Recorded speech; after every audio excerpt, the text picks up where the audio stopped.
بسم اللہ الرحمن الرحیم۔ السلام علیکم۔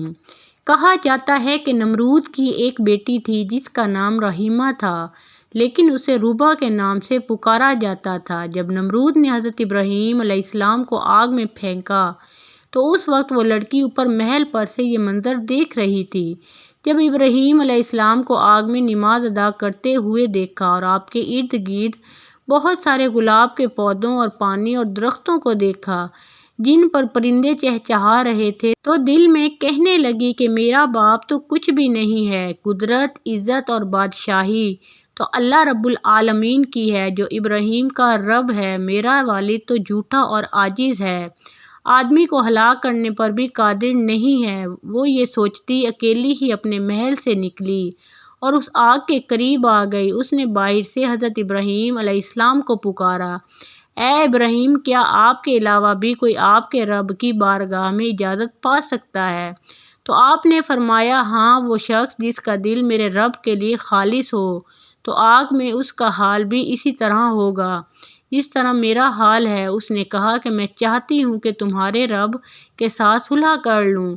آپ علیہ السلام نے فرمایا، تو پھر آگ میں داخل ہو جاؤ۔ اس نے آگ میں داخل ہونا چاہا لیکن ڈر گئی۔ آپ علیہ السلام نے فرمایا، ڈرو نہیں۔ اسی وقت آگ کو حکم ہوا، اے آگ، میری بندی کی حفاظت کر۔ اس کے بعد وہ آگ میں داخل ہو گئی۔ وہ جس جگہ پاؤں رکھتی، اللہ کے حکم سے وہاں سے آگ ٹھنڈی ہو جاتی تھی۔ اسی طرح وہ چلتے چلتے حضرت ابراہیم علیہ السلام کے پاس پہنچ گئی اور کہنے لگی، لا الہ الا اللہ ابراہیم خلیل اللہ، میں نے ارادہ کر لیا ہے کہ میں جب تک زندہ رہوں گی آپ کے دین کو نہیں چھوڑوں گی اور اپنے ظالم اور سرکش والد کو بھی دعوت دوں گی، ہو سکتا ہے وہ میری نصیحت مان لے۔ یہ کہہ کر وہ واپس آئی اور اپنے والد کے پاس گئی۔ وہ اس وقت تخت پر بیٹھا ہوا تھا اور اس کے لشکری اس کے ارد گرد جمع تھے، کچھ کھڑے تھے اور کچھ بیٹھے تھے۔ وہ جا کر کھڑی ہو گئی اور کہنے لگی، اے میرے باپ، تو کب تک جھوٹے دعوے کرتا رہے گا؟ کیونکہ خدائی اور قدرت و طاقت تو اس خدا کے لیے ہے جس نے ابراہیم علیہ السلام کے لیے آگ میں گلاب کے پھول، سبزہ باغات اور بہتا دریا پیدا کر دیا۔